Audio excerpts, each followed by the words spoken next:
igreja, se a minha preocupação é somente com a veste que eu uso, se minha preocupação é somente quando eu estou no meio dos meus irmãos da igreja, falar de uma forma que parece que eu sou cristão, mas quando eu estou dentro de casa, eu vejo coisa que desagrada a Deus. Quando eu estou dentro de casa, ou quando eu estou com meus colegas, eu busco coisas que não vão agradar a Deus. Se eu estou dessa forma, eu estou começando a tender para ser um mero formalista. Aí eu vou passar aqui, ó, um pouquinho.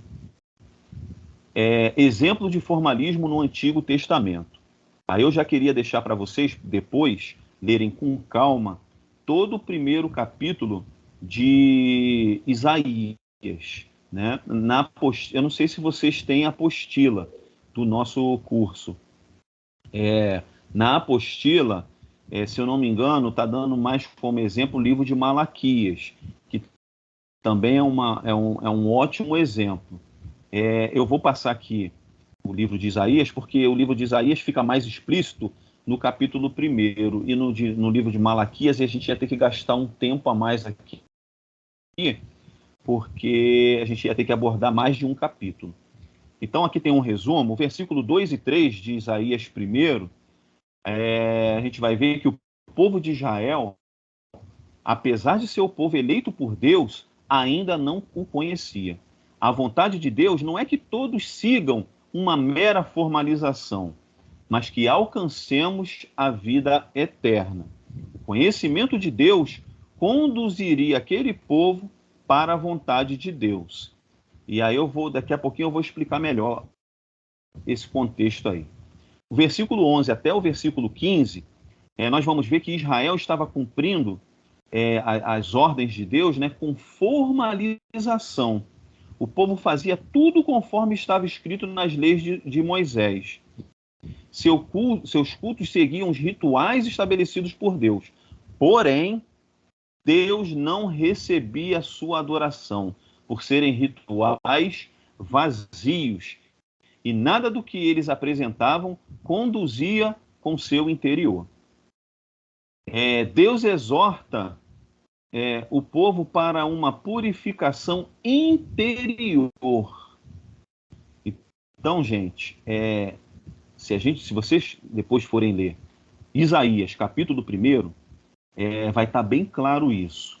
O povo de Israel, eles buscavam seguir ali na linha a lei. Eles pecavam e eles buscavam ali oferecer os sacrifícios, fazer tudo conforme a lei mandava. Deus tinha colocado a lei para eles para formalizar a adoração que Israel tinha que ter para com Deus. Beleza. Só que Deus fez isso para fazer com que Israel, em primeiro lugar, Deus, em segundo lugar, para que Deus pudesse adorar a ele, mas interiormente. O que Israel fazia? Israel não se preocupava em não desagradar a Deus. Israel só se preocupava assim, eu errei, está aqui na lei que eu tenho que fazer isso, isso e isso. Aí eles procuravam fazer ao pé da letra. Isso agradava a Deus? Não. Eles estavam preocupados apenas em se mostrar da forma exterior, né?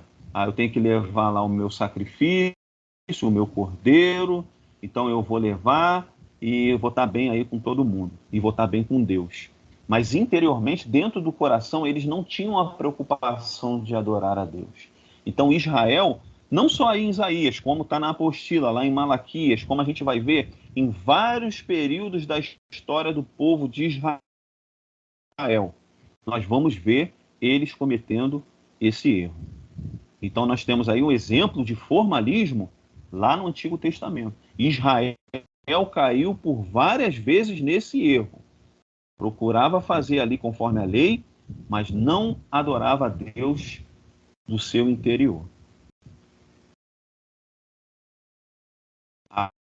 Agora vamos para exemplo de formalismo no Novo Testamento. Aí temos aqui duas referências, né?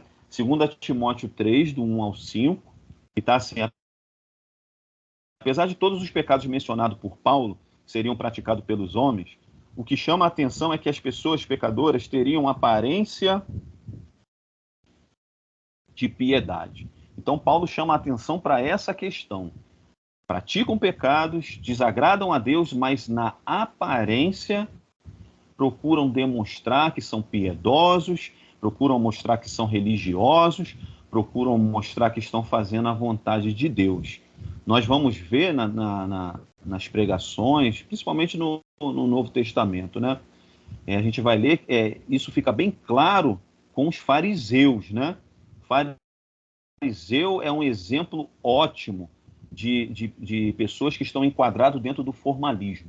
Procuravam mostrar uma aparência, mas por dentro não tinha nada que agradava a Deus.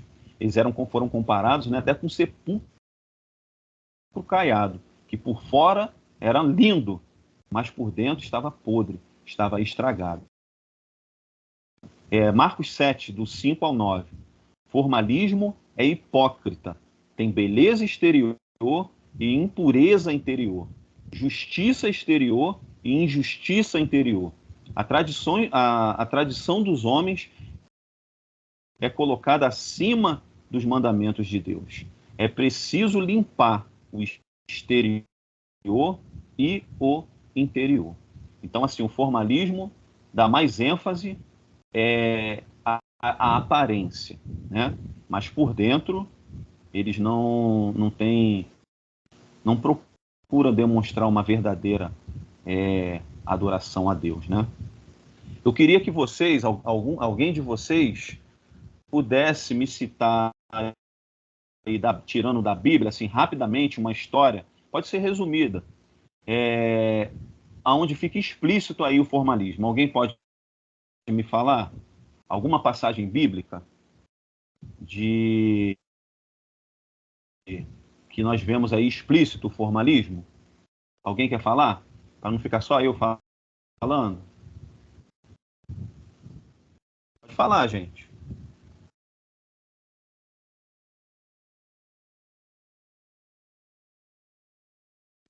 Ninguém quer falar? Ninguém sabe um exemplo? Boa tarde. Boa tarde. Então, não sei se seria de formalismo, mas o que vem na minha cabeça é quando Nicodemos pergunta para Jesus como nascer de novo, né? Como se fosse algo literal. E aí Jesus fala sobre o nascimento, a nova criatura, né? Acredito que seja o que você está falando, no interior, e não só nas práticas exteriores, né? Não sei se tem a ver, mas foi o texto que veio na minha cabeça. Com certeza, é um ótimo exemplo, porque quando Jesus fala de nascer de novo, não só as nossas práticas, né, mas no nosso interior, como uma criança, né, quando ela nasce, por dentro os órgãos dela ali tá tudo novinho, né, e espiritualmente falando, quando a gente nasce de novo, nosso interior tem que ser também de uma nova criatura.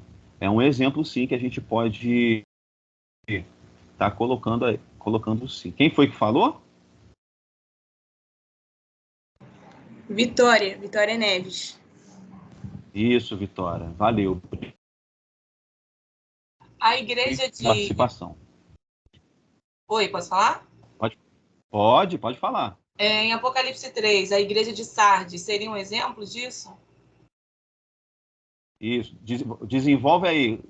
Qual era a característica da igreja de Sardes? Eu estou com uma leitura aqui diferente, que é a Bíblia Mensagem, que fala assim: eu vejo que você tem feito... Pode falar. Você tem reputação de ser dinâmico, mas a verdade é que está morto, sem vida e como uma pedra.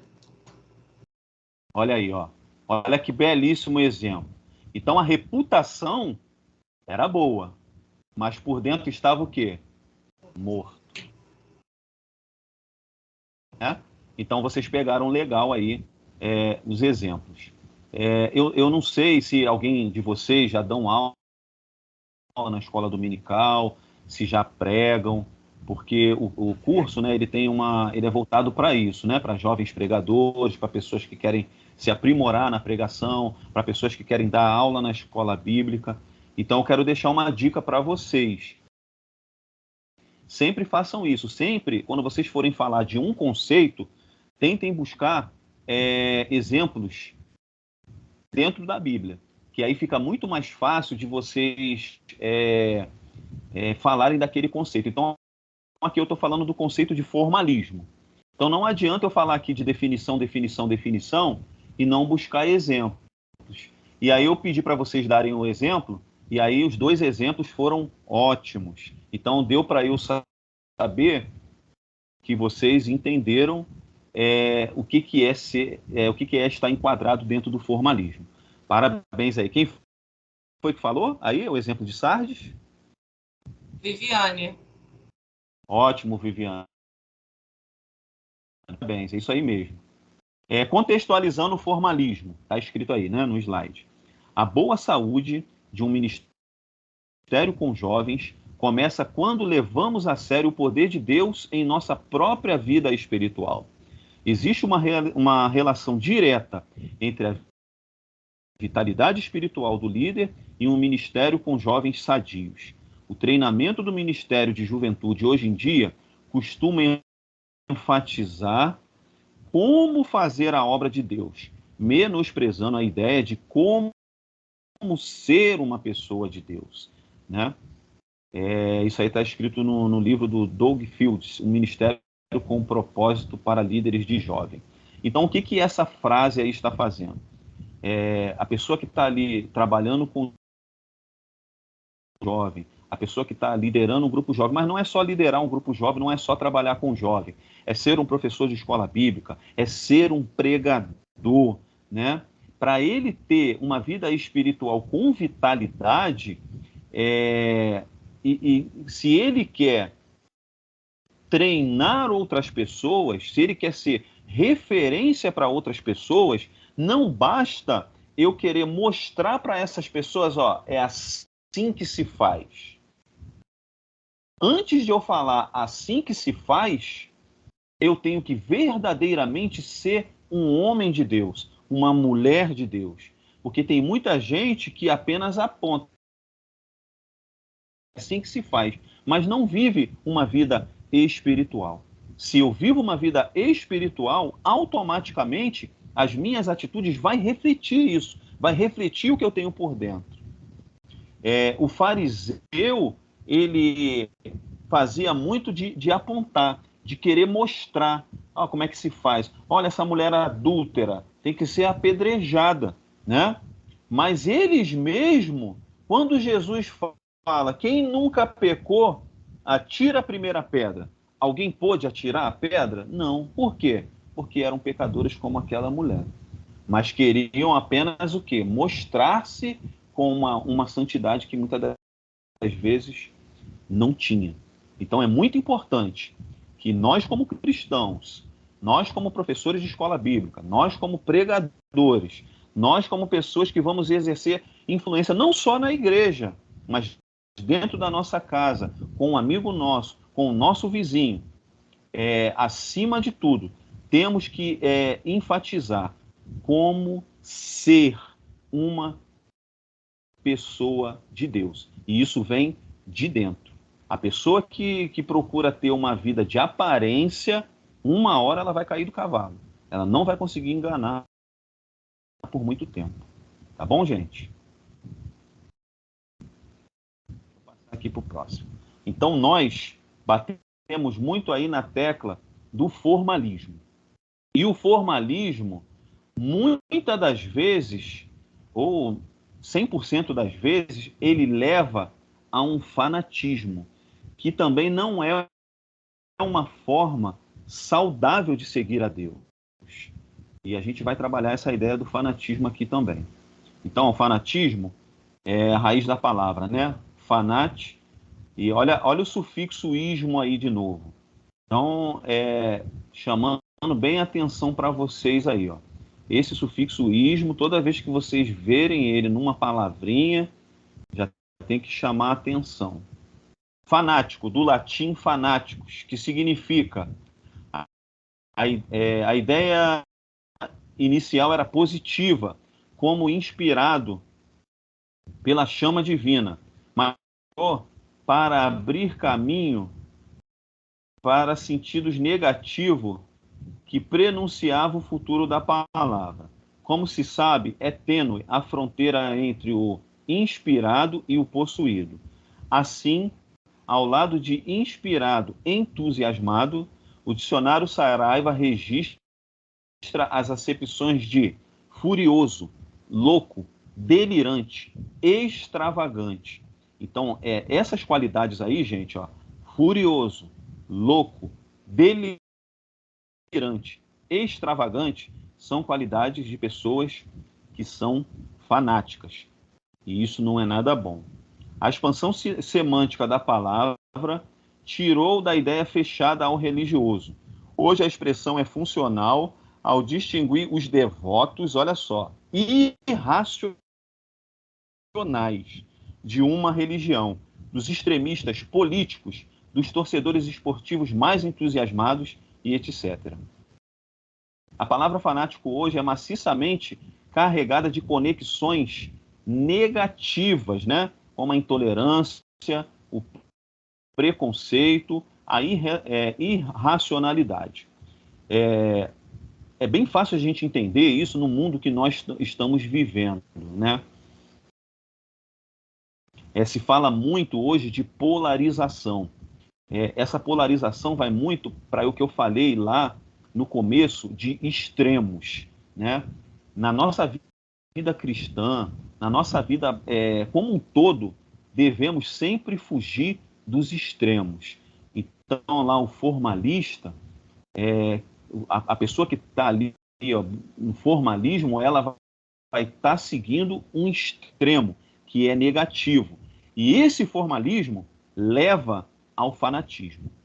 É um caminho, é o próximo passo dessa pessoa.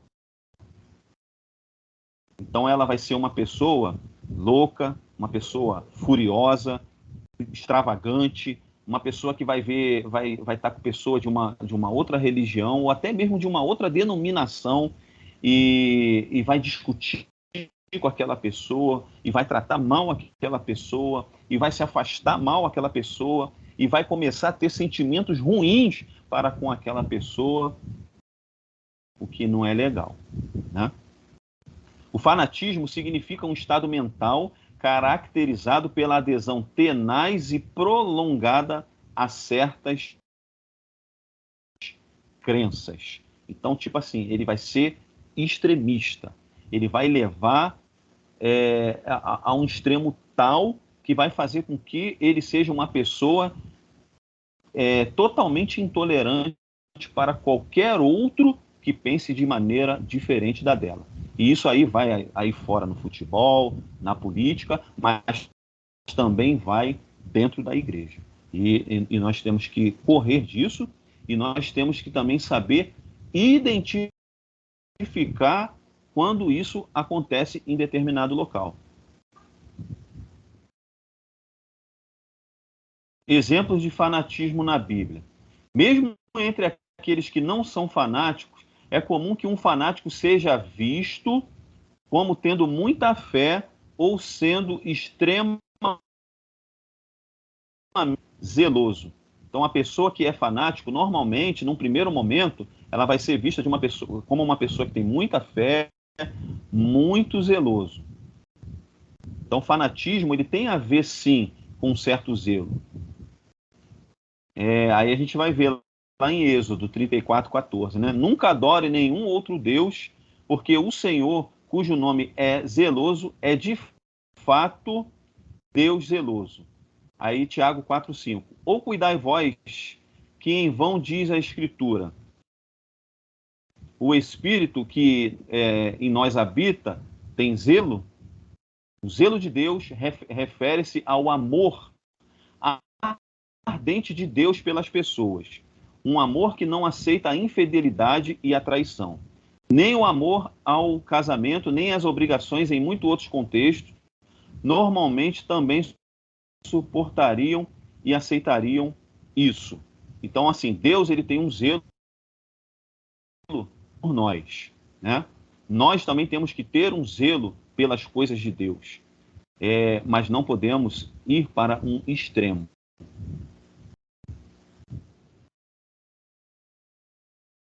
Exemplos de fanatismo na Bíblia. Romanos 10, do 1 ao 2. Irmãos, o desejo do meu coração e a minha oração a Deus pelos israelitas é que eles sejam salvos. Pois posso testemunhar que eles têm zelo por Deus, mas o seu zelo não se baseia no conhecimento. Então não adianta ser muito religioso, né? Tem gente que tem muita preocupação em ser religioso, mas buscam não ter um conhecimento verdadeiro de Deus. Ser meramente religioso, ser meramente zeloso pelas coisas de Deus, mas não ter, de fato, um conhecimento de quem é Deus, não é válido. É isso que Paulo está falando aí em Romanos 10. Não é isso que ele quer das pessoas. Não é assim que nós devemos ser, né? Então tem aquele irmãozinho que é muito ali, está sempre presente, mas se batiza, faz questão ali de estar, vamos dar como um exemplo aqui, na Santa Ceia. Faz questão de estar na Santa Ceia. Se ele, de repente, não puder ir na Santa Ceia por algum motivo, ele se martiriza por aquilo, mas aí você vai ver, ele não tem o conhecimento do que significa a Santa Ceia. Qual é o significado daquilo? Não tem. Opa, essa pessoa ela é zelosa, mas ela não tem um conhecimento de como como que se processa essa ordenança bíblica. Então não adianta ter zelo. Paulo está falando isso, sem conhecimento. O zelo é legal? É legal, mas temos que ter conhecimento. Filipenses 3, do 5 ao 6. Circundado no 8º dia de vida, pertencente ao povo de Israel, a tribo de Benjamim, verdadeiro hebreu quanto à lei, fariseu quanto ao zelo, perseguidor da igreja, quanto à justiça que há na lei, irrepreensível. Olha aí o fariseu aparecendo aí nesse texto, né? Quanto ao zelo, perseguidor da igreja. Quem é que foi assim? O próprio apóstolo Paulo, antes de se converter. Ele tinha conhecimento da lei, ele tinha um extremo zelo pela lei, que fez com que ele fosse, a gente pode dizer, um fanático, um formalista. E aí desencadeou dele fazer o quê? Ser um perseguidor da igreja. Mas Paulo tem um encontro com Deus. E aí a gente vai ver que a partir do momento que Paulo tem um encontro verdadeiro com Deus, que Paulo passa a ter conhecimento desse Deus, ele continua sendo zeloso, mas deixa de ser perseguidor. E nós vamos ver aí, na vida de Paulo, o amor que ele tem pelas pessoas, né? Ele chega a dizer, né? Gasto-me e deixo-me gastar pelo amor do evangelho. Deixa de ser perseguidor. Antes, Paulo só tinha o zelo, o que fez com que ele fosse um perseguidor. Se eu apenas tiver o zelo, sem conhecimento da palavra, sem um real conhecimento da palavra, eu vou perseguir meu irmão. Eu vou perseguir o irmão de uma outra denominação. Eu vou perseguir todos aqueles que eu achar que está fora do preceito que eu acho que está certo. Agora, quando que eu vou deixar de ter isso? Quando eu tenho um conhecimento verdadeiro de Deus e da palavra de Deus. Tá dando para entender, gente? Sim ou não? Esse exemplo de Paulo aí é um exemplo bom para entender. Paulo antes era uma pessoa que só tinha o zelo. Depois que ele tem um encontro com Deus, ele tem o zelo, mas ele tem o conhecimento de Deus. Deu para entender? Alguma pergunta? Fazer algum comentário? Pode fazer, pode falar.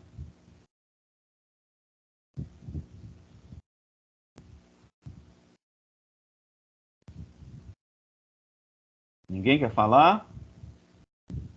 Então vamos seguir.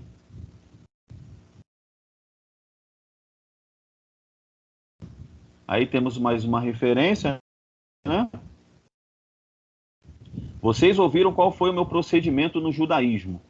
Como perseguia com violência a igreja de Deus, procurando destruí-la. Judaísmo, eu superava a maioria dos judeus de minha idade e extremamente zeloso das tradições dos meus antepassados. Isso aí é Paulo falando do procedimento. Tudo que eu acabei de falar agora. Paulo falando lá aos Gálatas, capítulo 1, versículo 13 e 14. Qual era o procedimento dele? Enquanto homem apenas zeloso, perseguia com violência a igreja de Deus. Se eu sou meramente zeloso, eu vou perseguir com violência. De repente eu não vou ser violento fisicamente falando, mas através de palavras, menosprezando outros irmãos, porque a minha preocupação é somente o zelo. Agora, quando eu tenho conhecimento, aí eu abandono. Olha a segunda parte ali que está em negrito, né? Extremamente zeloso das tradições dos meus antepassados.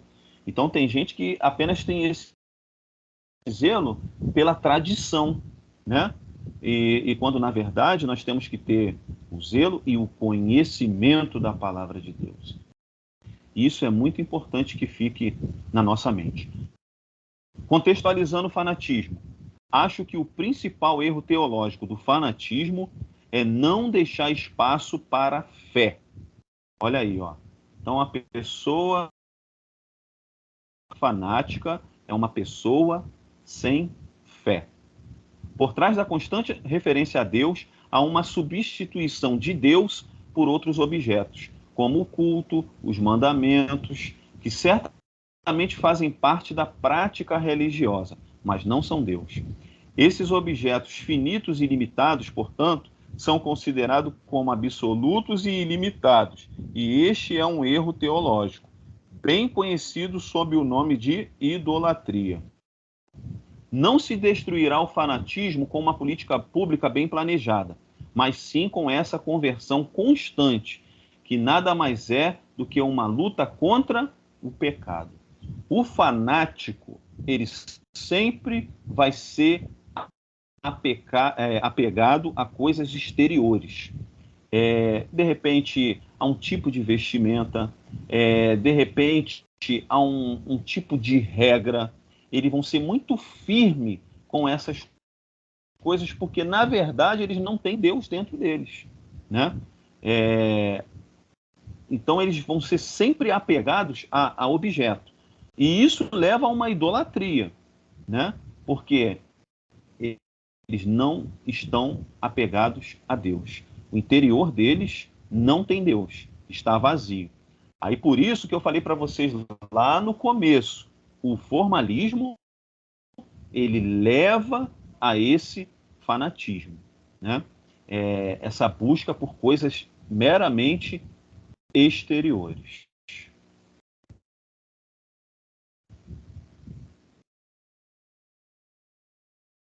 Quanto tempo eu já estou aí, Kleber? Já está estourando o horário? Tem aí 40, 45 minutos. Ah, tá ótimo. Beleza? Tá, obrigado. Gente, vocês querem falar alguma coisa? Podem fazer pergunta, comentário. Tô achando vocês muito tímidos, hein? Podem falar aí. Rapaz, Paz. a aula tá ótima, tá bem explicadinho. Tá dando pra... Pode falar. Quem tá falando? É a Jéssica, é que eu tô junto com a Viviane. Ah, ótimo. Tá bom, obrigado. Tá dando para entender legalzinho. Ah, tá bom. Então deixa eu falar uma coisa aqui para vocês. Já para vocês, isso não é para agora não, tá? Para depois. O exercício que eu vou deixar para vocês, eu não coloquei assim perguntas para vocês responderem, não. Eu apenas vou querer que vocês façam um resumo de tudo que vocês entenderam. Então, eu vou querer um resumo do que vocês entenderam do formalismo, do fanatismo, e aí depois a gente vai entrar ali no liberalismo. E esse resumo, por escrito, eu quero que vocês respondam com a palavra de vocês mesmos, tá? O que vocês entenderam. O objetivo não é, minha letra é feia, eu escrevo errado. O meu objetivo não é esse. Por que eu pedi para fazer esse resumo? Para a gente já ter uma prática de ver as coisas como vocês estão assistindo essa aula e conseguir passar para o papel o que vocês entenderam. Esse exercício é muito importante de assimilar o que está vendo e conseguir passar para o papel. E vocês vão passar para o papel, obviamente, aquilo que te chamou a atenção, aquilo que você entendeu. Mas é importante passar para o papel. Então, já vou deixar para vocês a dica de qual vai ser o exercício, tá bom? Vai ser esse, de vocês tentarem fazer aí um resumo. Vocês vão ter acesso ao slide, mas eu não quero que vocês copiem o slide. O que eu entendi de formalismo, aí copiar o que está lá no slide falando. Não, eu quero que vocês falem o que vocês entenderam. Vocês podem colocar exemplo, como a nossa irmã colocou o exemplo da igreja de Sardes, ou um outro exemplo da Bíblia que vocês se lembrarem. Eu quero meramente que vocês coloquem nesse resumo o que vocês entenderam, tá bom? Exemplo de fanatismo na Bíblia. Nem todo que me diz Senhor, Senhor, entrará no reino dos céus, mas aquele que faz a vontade de meu Pai que estás no céu. Muitos me dirão naquele dia, Senhor, Senhor, não profetizamos nós em teu nome? E em teu nome não expulsamos demônio? E em teu nome não fizemos muitas maravilhas? E então lhes direi abertamente, nunca vos conheci. Apartai-vos de mim, vós que praticais a iniquidade.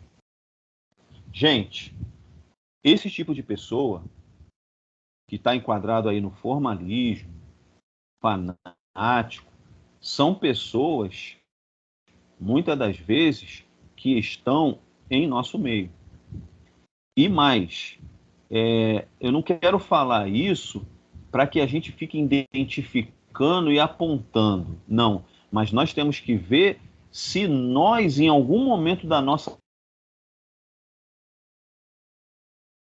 Principalmente no que diz respeito ao formalismo, ou seja, vazio por dentro e muitas das vezes demonstrar apenas o exterior, né? E para que a gente não venha cair nisso, nós temos que nos alimentar todos os dias espiritualmente, lendo a palavra, orando, buscando a Deus, buscando ter um verdadeiro entendimento da palavra de Deus. Isso vai nos manter sadios. Quem está enquadrado no formalismo são pessoas que estão na igreja e estão doentes e mortas, como a nossa irmã leu falando da igreja de Sardes. E essas pessoas não estão fora da igreja, né? Olha o que esse versículo de Mateus 7 está dizendo. As pessoas vão estar dentro da igreja, ó, Senhor, Senhor. As pessoas vão estar dentro da igreja, profetizando. As pessoas vão estar dentro da igreja, expulsando o demônio, fazendo muitas maravilhas. Mas olha a resposta que essas pessoas vão receber. Nunca vos conheci, apartai-vos de mim, vós que praticais a iniquidade. Exteriormente, fanáticos, formalistas, mostrando apenas o exterior, hipócritas, porque por dentro, olha aí, ó, praticais a iniquidade. Olha que coisa terrível, né? E a nossa função como pregadores, a nossa função como professores da escola bíblica é passar essa verdade. né? Esse conhecimento verdadeiro da Bíblia. Não temos que estar passando para as pessoas meramente rituais, né? Ou um culto que não seja cristocêntrico, fazendo com que as pessoas busquem coisas que não é Deus e que não tem Jesus como centro da mensagem. Porque num lugar que a mensagem não é cristocêntrica, com certeza vão surgir pessoas formalistas e pessoas fanáticas, porque o alimento que é dado ali é alimento podre e estragado, que vão gerar pessoas doentes e mortas. Por isso é muito importante a nossa responsabilidade como pregadores, como professores da escola dominical é muito grande, porque nós estamos aqui para passar as verdades bíblicas. Vocês estão aí para passar as verdades bíblicas para outras pessoas. Tudo que vocês estão aprendendo nesse curso é para vocês fazerem uso no dia a dia. Talvez você não vai ter lá, sei lá, uma classe ou numa igreja vão pregar para 500, 600 pessoas. Talvez vocês não vão ter esse número elevado. Mas se você puder passar isso para 1, para 2, com certeza isso já vai ser o suficiente, né? Você percebe o que Jesus está dizendo? É possível você, sinceramente, pensar que é um seguidor de Cristo, mas, na verdade, não ser. É possível dizer a ele, Senhor, Senhor, e jamais entrar no reino dos céus. Essa frase está no livro aí do Mike McKinley, do livro Eu Sou Mesmo um Cristão. Pessoas que estão dentro da igreja, pessoas que pensam que são cristãos, pessoas que pensam que estão fazendo a vontade de Deus, mas são meramente formalistas e muitas das vezes fanáticos. E a gente está aqui para esclarecer, para aprender e passar para essas pessoas que muitas das vezes elas estão andando por um caminho errado. O exercício da religião deve beneficiar a nós mesmos e a nossos semelhantes. Este zelo mal colocado fez com que Paulo respirasse ameaças e matasse os discípulos. Ele entrou de casa em casa arrastando homens e mulheres e jogando na prisão. Saulo é um bom exemplo dos efeitos extremos que o zelo fanático pode causar. Então, gente, não adianta eu ser cristão, não adianta eu achar que eu sou uma bênção, mas muitas das vezes eu sou um problema para as pessoas que estão dentro da minha casa, porque eu sou extremamente zeloso, né? Porque de repente, na minha igreja, tem lá como uso e costume usar saia. Eu estou colocando só isso aqui, só como exemplo, tá? E a pessoa, meu irmão, que mora comigo na minha casa, que de repente é de uma outra denominação, ou de repente nem é crente, e eu dizer para ela que ela vai para o inferno porque ela está usando uma bermuda, né? Então, assim, eu estou querendo ser extremamente zeloso com usos e costumes e não estou pregando o amor de Deus para aquela pessoa. Então, em 2022, eu vou estar sendo como Saulo lá na igreja primitiva. Talvez eu não vou estar pegando pessoas pelos cabelos e vou estar jogando na prisão. Não, mas às vezes, através das minhas palavras, eu estou sendo agressivo como Paulo, né? E Paulo fazia isso por quê? Por ignorância, por não ter conhecimento. Tinha um zelo pela lei, mas não tinha um conhecimento de Deus, né? Existem muita gente que conhece a Bíblia, mas não tem um conhecimento de quem verdadeiramente é Deus. Vemos que o cerne do fanatismo é a hipocrisia. Então, a palavrinha-chave aí, ó. O fanático, geralmente, ele é o quê? Hipócrita. Ele busca, ele cobra, porque ele vê a parte exterior, né? Então ele quer cobrar de outra pessoa, ele quer mostrar para outra pessoa que ele é o perfeito, que ele é o bom, mas na verdade ele não pratica nada daquilo que ele está dizendo. Ele não pratica nada daquilo que ele está impondo a outras pessoas.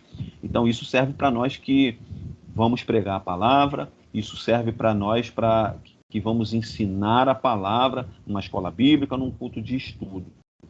Eu não posso ensinar a palavra de Deus se eu não sou praticante, né? Eu não posso pregar a palavra de Deus se eu não pratico aquilo que eu estou falando. Por isso é importante, quando a gente vai pregar, quando a gente vai ensinar a nossa vida cristã, ela tem que ser de tal forma que esse ensino e essa pregação seja uma consequência de tudo aquilo que eu estou pregando e estou ensinando. Então, quando eu vou pregar ou quando eu vou ensinar, na verdade, a minha vida tem que ser uma prática de tudo aquilo que eu estou falando. Senão eu vou estar enquadrado aí como um hipócrita. Uma piedade exterior que cobre uma vida interior, oculta, pecaminosa e má. Enquanto o fanatismo, por sua própria natureza, trará pessoas à escravidão sob as regras e regulamento de outras pessoas com medo de punição, e a verdadeira adoração levará as pessoas à verdadeira liberdade, alegria, paz e companheirismo harmonioso em Cristo. Deixa eu dar um exemplo para vocês aqui, histórico, né? A Igreja Católica lá, na Idade Média, teve um período chamado período da Inquisição, né? E a Igreja Católica estimulou, infelizmente, muito isso nas pessoas. Meramente a regra, meramente o exterior, em detrimento da vida interior, em detrimento da vida espiritual. Martinho Lutero, ele denunciou. Martinho Lutero era um monge da Igreja Católica, só que ele estava vendo muita coisa errada, que os padres, que os bispos cobravam das pessoas, mas eles mesmos não praticavam. Então eles estavam muito enquadrados nisso aqui, ó. Enquanto o fanatismo, por sua própria natureza, trará pessoas à escravidão debaixo de regra e regulamento de outras pessoas com medo de punição. Então, muitas das vezes, aqueles que seguiam a igreja seguiam apenas para não ser punido, né? Faziam aquilo que a igreja mandava só para não ser punido. Mas o coração dessas pessoas não estava convertido. Aí entra o que a nossa irmã citou aí, né? Não tinham verdadeiramente nascido de novo, né? Porque esse nascer de novo, ele tem que ser um nascer de dentro para fora, né? Eu não posso nascer só a parte externa. Não, tem que ser um nascimento completo. A adoração verdadeira levará as pessoas à verdadeira liberdade, à verdadeira alegria, à verdadeira paz e companheirismo harmonioso em Cristo. Então, o fato de eu servir a Cristo, eu não vou colocar outra pessoa debaixo de um jugo, né, debaixo de uma regra, debaixo de um apontamento, debaixo de eu querer penalizar ela, qualquer coisa, nada disso. Se eu estiver fazendo isso, eu sou fanático. Gente, deu para entender até aqui? A gente vai agora entrar no liberalismo. Então, quando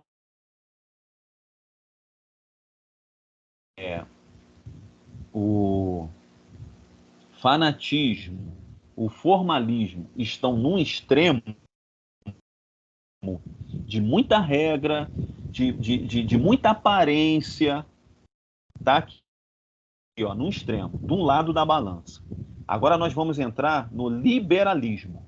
que é um outro extremo, que vocês vão ver que é uma vida de adorar a Deus, que quem prega essa filosofia prega a total ausência de regra. Então você vai ver que de um lado tem muita regra, que é o que é o fanatismo, que é o formalismo. Agora vamos para outra ponta que também é ruim, que também não é uma forma saudável de adorar a Deus, que é o liberalismo. Tenham cuidado para que ninguém os escravize a filosofias vãs e enganosas, que se fundamentam nas tradições humanas e nos princípios elementares deste mundo e não em Cristo. Isso aí está escrito em Colossenses, capítulo 2, versículo 8. Então, ó, esse versículo já deixa bem claro para a gente. Prestem bem atenção. Cuidado com filosofias deste mundo. Cuidado com tradições humanas. A nossa verdade, o que nós cremos, tem que estar baseado em Cristo, tem que estar baseado na palavra, tá bom? Eu não sei quanto de vocês aí estudam, se tem alguém ainda no ensino médio, se tem alguém fazendo faculdade. Não é errado, não é um problema fazer faculdade, estudar, pelo contrário, nós temos que fazer isso. Só que, ao chegarmos lá, nós vamos nos deparar com essas filosofias que vão contra a nossa verdade bíblica.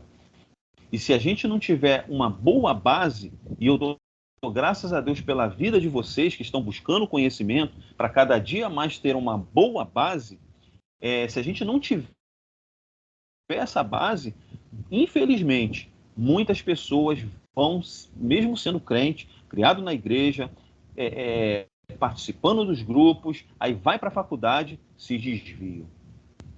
Por quê? Porque não tinha uma base sólida.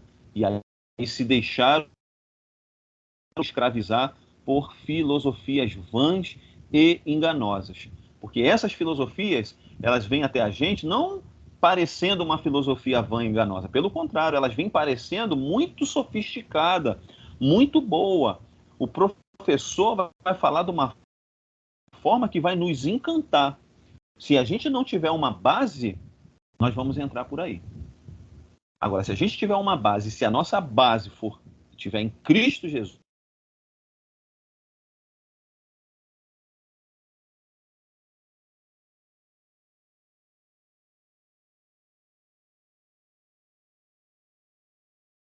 uma experiência que eu tive com relação a isso.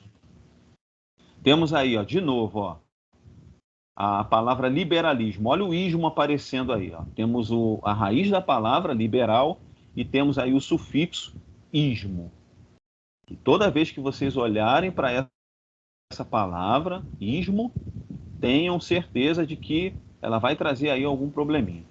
Liberal, do latim liberalis, que significa generoso, no sentido que gosta de dar, que não se importa de gastar, pródigo. Isso são definições, tá, gente? Livre, que não está sob julgo, que não é escravo de ninguém, de outrem.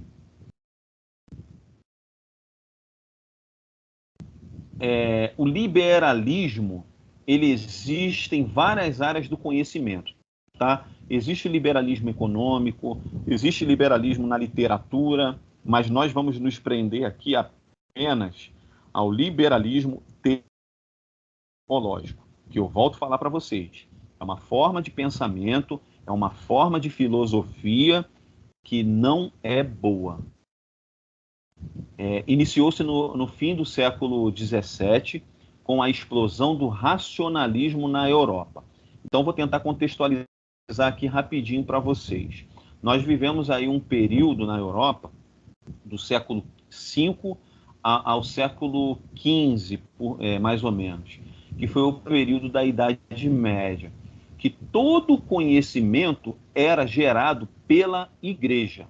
Então, todo o conhecimento da humanidade nesse período do século V até mais ou menos o século XV era um conhecimento gerado pela igreja, principalmente a igreja católica, tá bom?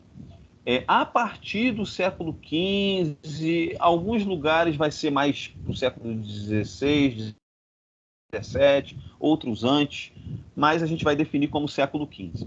A partir do século XV, começa a surgir uma nova onda de conhecimento, que aí vão surgir os cientistas que vão ser contra o conhecimento da igreja, que foi até o século XV. E o conhecimento que começa a aparecer desses cientistas é o racionalismo, ou seja, a razão.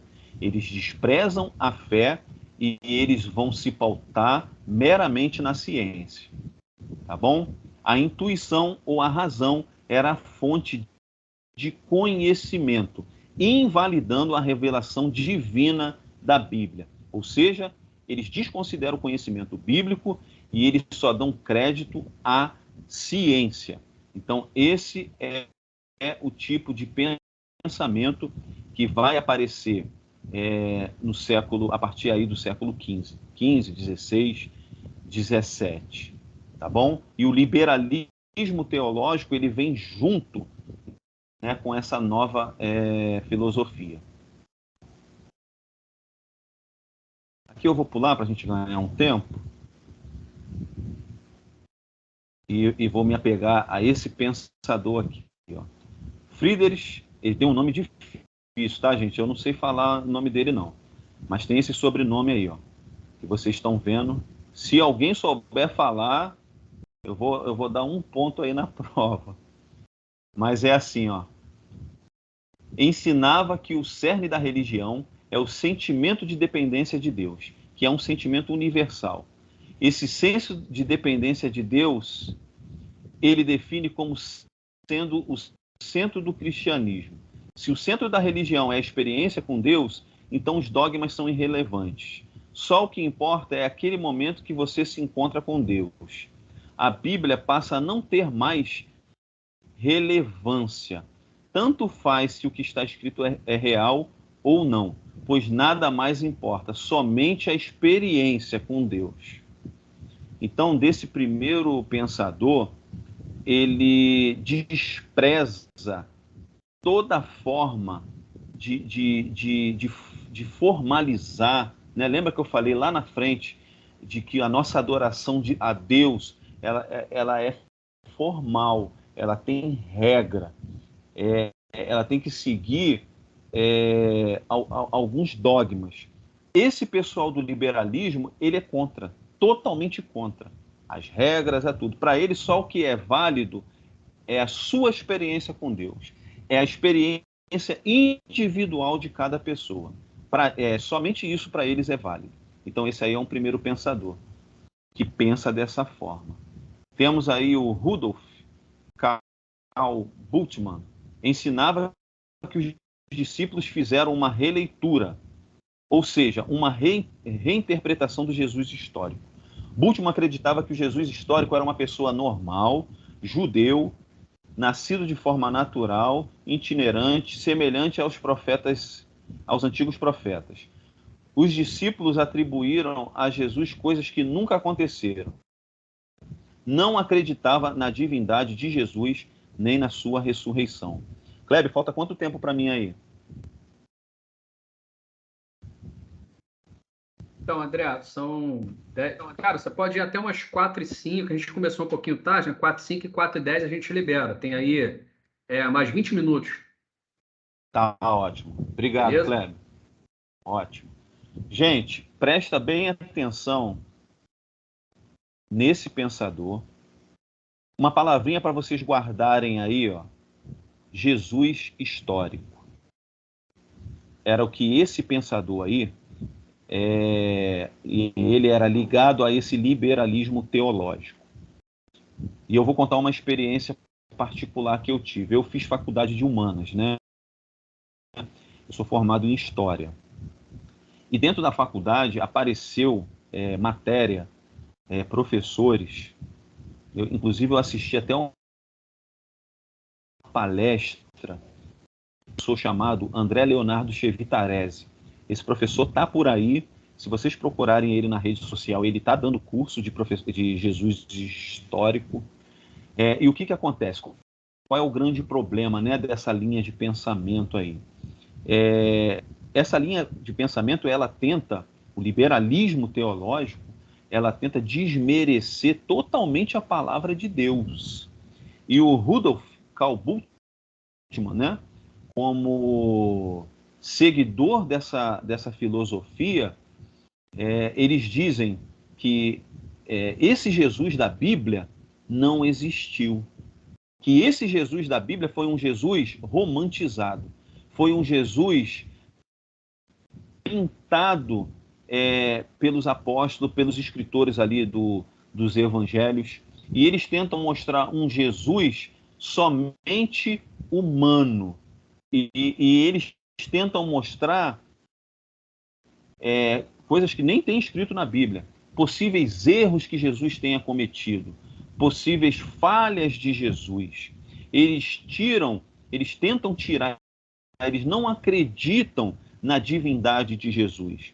Então, por que eu quero chamar a atenção de vocês? E eu parei aqui nesse autor. Porque vocês estão vendo, ele ele nasceu em 1884, morreu em 1976, falando desse Jesus histórico. Mas quando eu fiz faculdade, lá em 2005, eu tive acesso a pessoas com o pensamento deste homem.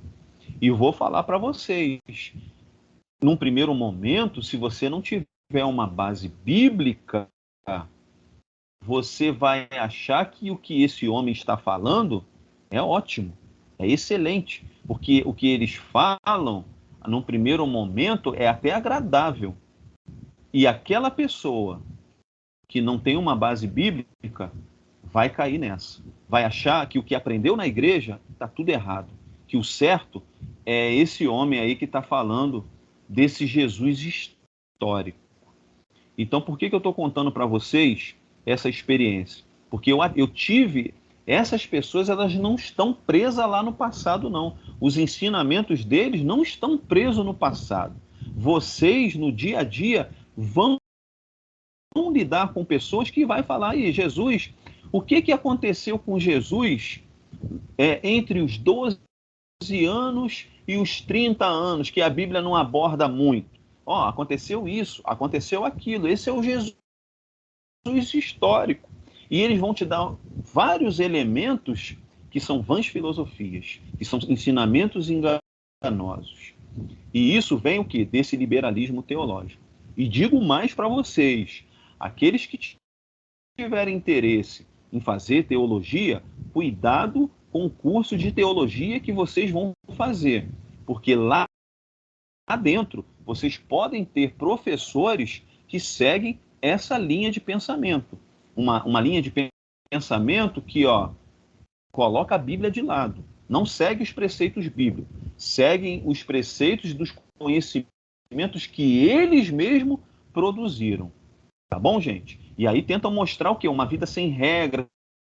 Não precisa seguir o que a Bíblia fala, né? Não precisa seguir os ensinamentos de Jesus. O que vale é a sua experiência com Deus. O que vale é o que você acha certo. Muito cuidado com essas palavras, porque eles vão vir aí transvestido de Jesus, mas mostrando um Jesus totalmente diferente do Jesus da Bíblia. E essa tem que ser a nossa preocupação. E por isso que eu falo, não é filosofia que vem de fora, não é filosofia que vem contra o que nós pregamos, no sentido de falar, não, está tudo errado. Pode aparecer no nosso meio, e no nosso meio querer deturpar o ensinamento. Tá bom? Então, muito cuidado que esses teólogos estão por aí e estão tentando mostrar esse Jesus histórico. E eu digo para vocês, daqui para frente, essa vontade essa força de tentar desconstruir o Jesus que nós servimos vai aumentar muito, muito mesmo. Por isso que nós temos que ter base e por isso que nós temos que ter conhecimento desse tipo de filosofia.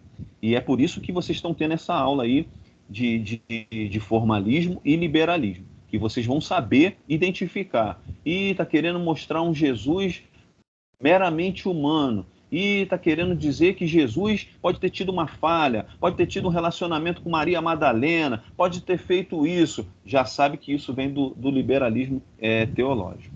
Tá bom, gente? Deus sob a ótica liberalista. O liberalismo defende que é desnecessário ter um conceito de Deus. Teologia ou conceito de Deus é a morte da religião. Assim, não devemos buscar conhecer a Deus, mas apenas sentir sua presença. Olha o que eles falam. Ele te desestimula ter conhecimento da palavra. Isso não é interessante. A Bíblia, ela está cheia de erro. É isso que eles falam. Eles apenas falam, o que é legal é apenas você sentir a presença de Deus. Se vocês estiverem no lugar, se vocês ouvirem na televisão, se vocês ouvirem um professor com esse tipo de pensamento, já vão saber identificar. É um liberalista teológico. A ênfase da doutrina de Deus do liberalismo estava na imanência dentro da história e não na transcendência dele sobre a história. Então, para eles, Deus é um mero personagem da história. Deus não está acima de todas as coisas. Deus não é uma pessoa distinta de nós. Pelo contrário, nossa vida é uma parte dele. Então, eles tentam colocar Deus dentro do nosso contexto, não acima do nosso contexto. Eles tentam diminuir Deus. E isso é muito perigoso. Só que eles falam de uma forma assim, muito gentil, muito doce, muito palatável. Por isso que é importante vocês buscarem conhecimento. Porque aqui, mesmo com pouco tempo, tendo só uma aula, vocês vão conseguir identificar. O homem sob a ótica liberalista. O pecado não é herdado. O pecado ou o mal é visto apenas como uma imperfeição, ignorância, desajustamento, imaturidade, e não como herança da desobediência a Deus pelo primeiro casal. Então eles tiram essa questão do pecado que a gente herdou lá de Adão e Eva, né? Eles falam que não, isso é apenas um errinho que a gente tem, não considera como pecado, não considera como sendo algo que desagrade a Deus. E nós temos que ter muita preocupação com isso. O ser humano tem a bondade inata dentro de si, a ponto de caminhar para um estado ético de perfeição humana. Então, o liberalista, ele vai dizer isso, nós temos erro? Sim, mas nós temos uma bondade dentro de nós. E nós estamos aqui caminhando com as nossas próprias pernas, com os nossos próprios méritos para uma ética de perfeição humana. E quando, na verdade, a gente sabe que nós somos imperfeitos, que nós herdamos o pecado que veio lá de Adão e Eva, que nós precisamos aceitar Jesus e que nós estamos num processo de santificação, mas que nós vamos ter a perfeição somente quando a gente estiver no céu. Eles já não pregam isso. Tá bom, gente? A Bíblia é sob a ótica liberalista. Grande parte da Bíblia é vista como a palha do milho, que esconde dentro de si os grãos preciosos da verdade imutável. Os liberais negam a inerrância e a inspiração bíblica, com base na assertiva de que a Bíblia é obra de autores limitados pelo seu tempo. Então, resumindo, o liberalista teológico, ele sempre vai tentar diminuir a Bíblia. Ele sempre vai tentar mostrar que a Bíblia tem erros, que a Bíblia tem contradições, que a Bíblia não foi inspirada. Eles sempre vão falar isso. Vão negar que ela foi inspirada por Deus. Vão tentar mostrar erros dos autores. esse rapaz que eu falei, André Leonardo Chevitarese, que dá esse curso de Jesus histórico, hoje ele está nas redes sociais, a todo momento ele pega a Bíblia, ele usa a Bíblia e ele tenta mostrar erro que só ele enxerga. Mas quem não tem base bíblica, muitas das vezes entra no que ele está falando. Então, gente, liberalismo, para a gente resumir, né? Eles pregam a ausência de regras, a ausência de Bíblia, que você tem que sentir a Deus, que o que vale é a sua experiência com Deus, sem regra, sem norma. O formalismo já é o contrário, excesso de regra, excesso de forma. Qual é a crítica sobre a ótica liberalista? Jesus é apenas um exemplo para a fé e não um objeto da fé. O interesse do liberal pela vida de Jesus está na vida histórica de Cristo como um exemplo moral que exerceu impacto sobre a história.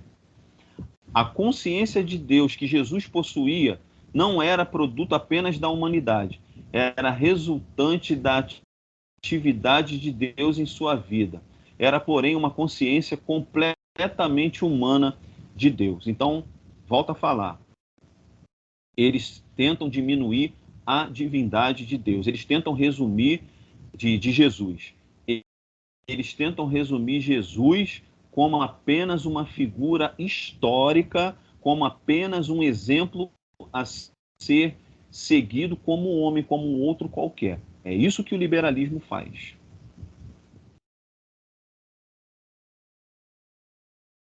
Salvação sob a ótica liberalista. O liberalismo defende o inclusivismo e o universalismo, ou seja, além do evangelho, existem outras formas de salvação e no final todos serão salvos. Gente, eu pergunto para vocês, todos serão salvos com outras formas de salvação sem ser Jesus? Claro que não, né? Como eu falei para você, o evangelho é cristocêntrico. Jesus disse, eu sou o caminho, a verdade e a vida. Não existem outras formas de salvação. Não existe essa história de todos vão ser salvos, né? Se não aceitar Jesus, se não fazer a vontade de Deus, não vai ser salvo, tá bom?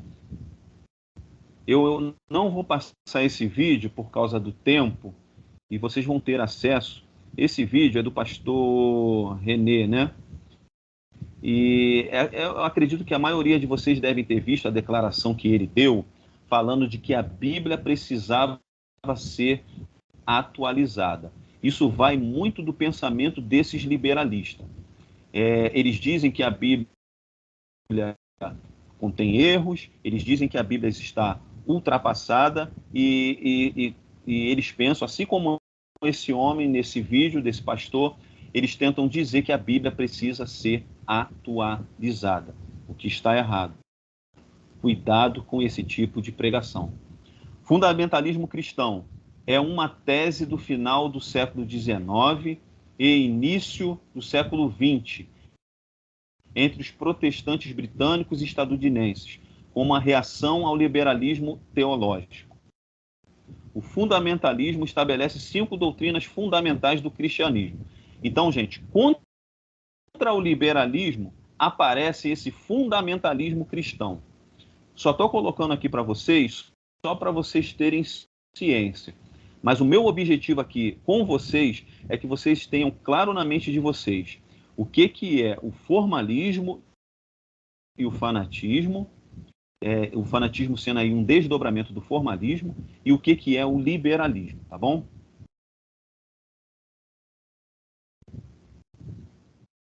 Eu vou pular esse slide aqui também, falando desse fundamentalismo. E só vou fechar aqui falando do formalismo, fanatismo e liberalismo em nossos sermões.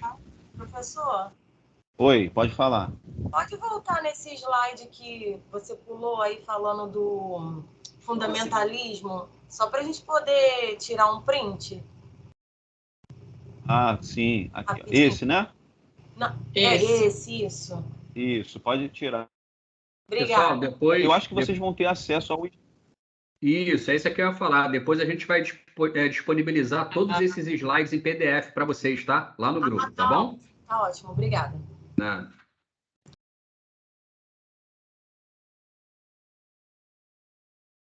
Aí agora a gente vai falar, ó, do formalismo, fanatismo e liberalismo em nossos sermões. Aí, já que aqui é um curso, né, de jovens pregadores, mas não só para jovens pregadores, para quem vai dar aula, para quem vai falar, né? O desafio da pregação é proclamar verdades eternas que nunca mudam e aplicá-las em um mundo que está em constante mudança. Gente, os princípios bíblicos, os princípios de Deus que está na Bíblia, as verdades eternas, elas nunca vão mudar. Nós não temos que atualizar a Bíblia. As nossas pregações não têm que se adaptar. As verdades que estão na Bíblia, na palavra de Deus, elas não têm que se atualizar, né? São verdades eternas. E o nosso desafio, como pregadores, como professoras de escola bíblica, como pessoas que vão influenciar colegas, vizinhos ou parentes, é isso. É proclamar essas verdades eternas nesse mundo que nós estamos vivendo, que está em constante mudança. Mudança essa que diz que o que era certo antes passa a ser errado agora. O que era errado antes passa a ser certo agora. A Bíblia não tem que se adaptar a esse mundo. Nós não podemos abrir mão dessas verdades eternas, não é verdade? E esse é o grande desafio de todos nós. Pregar verdades eternas num mundo em constante mudança. Quem disse essa frase foi o pastor Carlito Paz. Uma das principais tragédias do ministério com juventude é ter barulho e ser envolvente, criativo e contextualizado, mas sem nenhum conteúdo ou com uma mensagem rala e contaminada. Não tente ajudar a Deus, nem ouse substituí-lo. Toda resposta para o ministério com juventude e para a pregação estão na Bíblia. Então a gente vê aí muito movimento de pessoas para atrair jovem, querem se mostrar de uma forma moderna, tendo certos tipos de culto temático, e muitas das vezes só se preocupam com isso, mas não tem conteúdo, né? Não estão preocupados em transmitir verdades eternas. Então não adianta tentar contextualizar, não adianta tentar querer envolver apenas os jovens, atrair, nada disso se não tiver conteúdo, né? Porque as pessoas pensam assim, eu vou fazer dessa forma, porque é assim que os jovens vão vir. Legal, mas tem conteúdo? Vão pregar as verdades bíblicas? Legal, então tá bom. Agora, se não pregar, se for só o oba-oba, né? Se for só apenas uma forma de atrair, mas ao atrair não passar nenhum conteúdo, não vão ter resultado nenhum. E não adianta querer ajudar a Deus. Fazendo assim, eu vou atrair as pessoas vão aceitar Jesus. Não. O que vai fazer essas pessoas verdadeiramente ter uma vida com Deus é elas conhecê-la. E para conhecer, tem que ter conteúdo. Toda a resposta para o ministério com a juventude e para a pregação estão na Bíblia. Se tiver muito cenário, muita contextualização, culto temático e não tiver Bíblia, então o negócio não vai funcionar, né? E esse curso, ele busca isso, que tenham jovens pregadores, jovens professores que coloquem a Bíblia, né, como o fundamento de tudo, para que outras pessoas possam ter um verdadeiro conhecimento de Deus.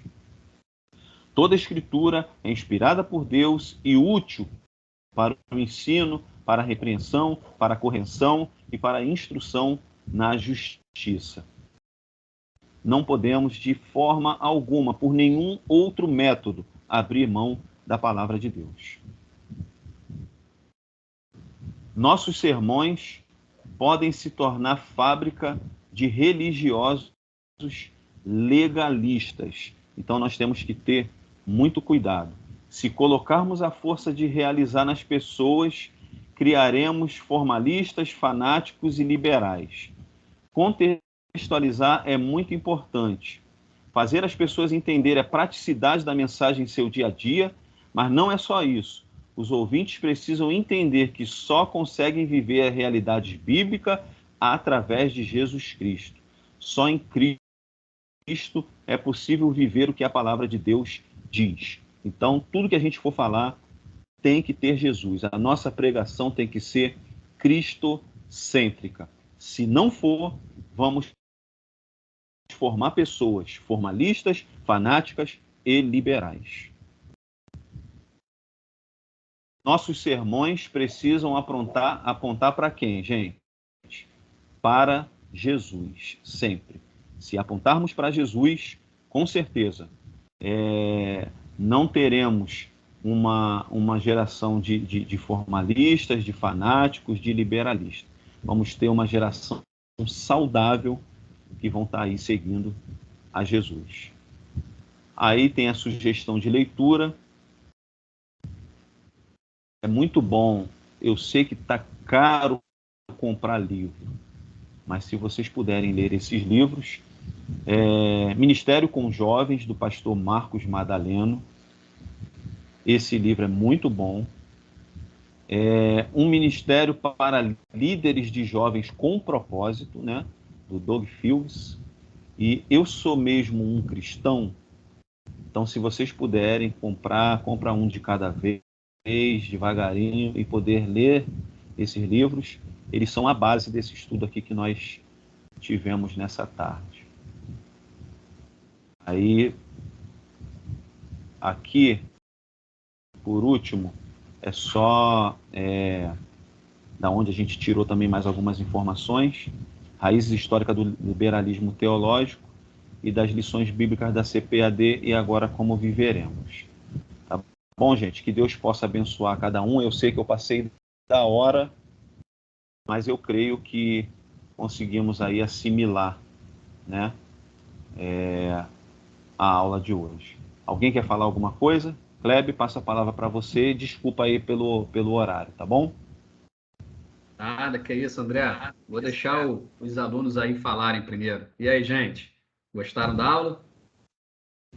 Parabéns, eu gostei. Maravilhosa, maravilhosa. Amém. 4 folhas. Foi muita votação mesmo, foi maravilhoso. A gente estava aqui até glorificando.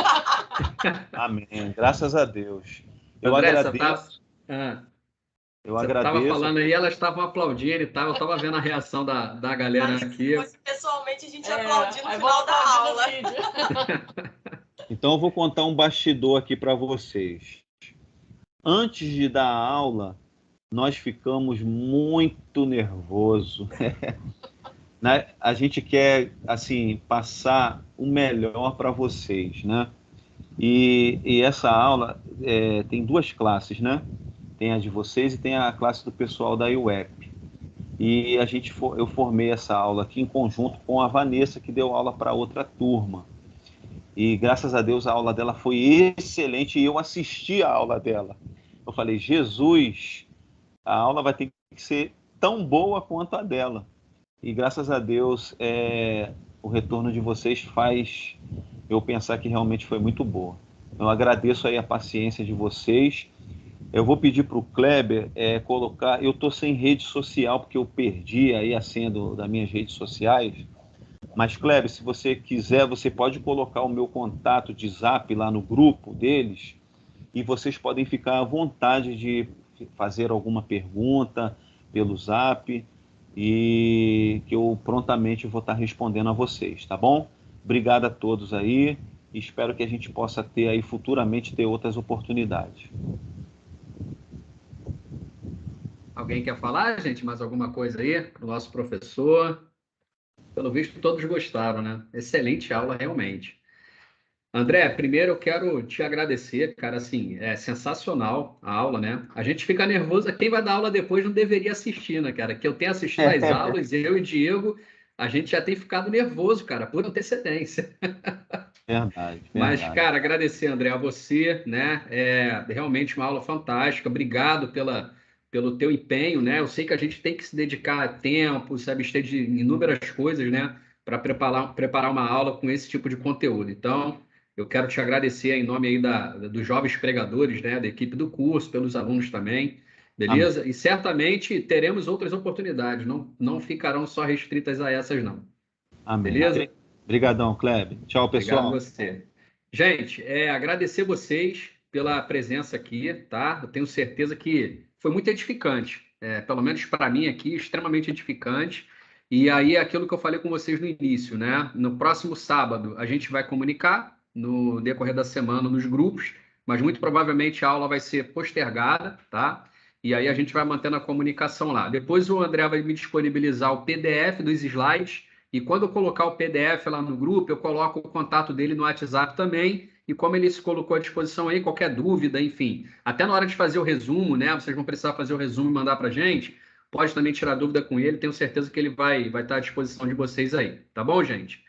Pessoal, era isso. Agradecer a vocês. Quero perguntar se alguém pode nos despedir em oração, já que hoje vocês estão mais soltos um pouco do que na última aula. Queria ver se alguém poderia orar, né? Algum aluno, enfim, para a gente poder se despedir aqui dessa excelente aula, excelente tarde que tivemos aqui. Quem é que se candidata aí? Eu posso orar, Jéssica. Que a Então, Bíblia... ora, Jéssica, vai lá. Jéssica, ora. Oremos. Deus querido, Deus amado, te agradeço, Senhor, por essa aula abençoada, meu Deus. Muito obrigado, Senhor, por esse privilégio, essa oportunidade, Senhor, de adquirirmos mais conhecimento, ó Pai, para fazermos a tua obra da maneira correta e com excelência. Abençoa cada dia os teus alunos, abençoa, Senhor, esses professores que têm se colocado, Senhor, de uma forma maravilhosa, Senhor, para nos ensinar, ó Deus. Abençoa esse curso, Senhor. Desde já também vai repreendendo os impedimentos, Senhor, da próxima aula, Senhor, que nós possamos ter uma aula abençoada, em nome de Jesus. Amém. Amém, gente. Um bom final de sábado para vocês e um domingo abençoado aí nas suas igrejas, tá bom? Deus abençoe a todos.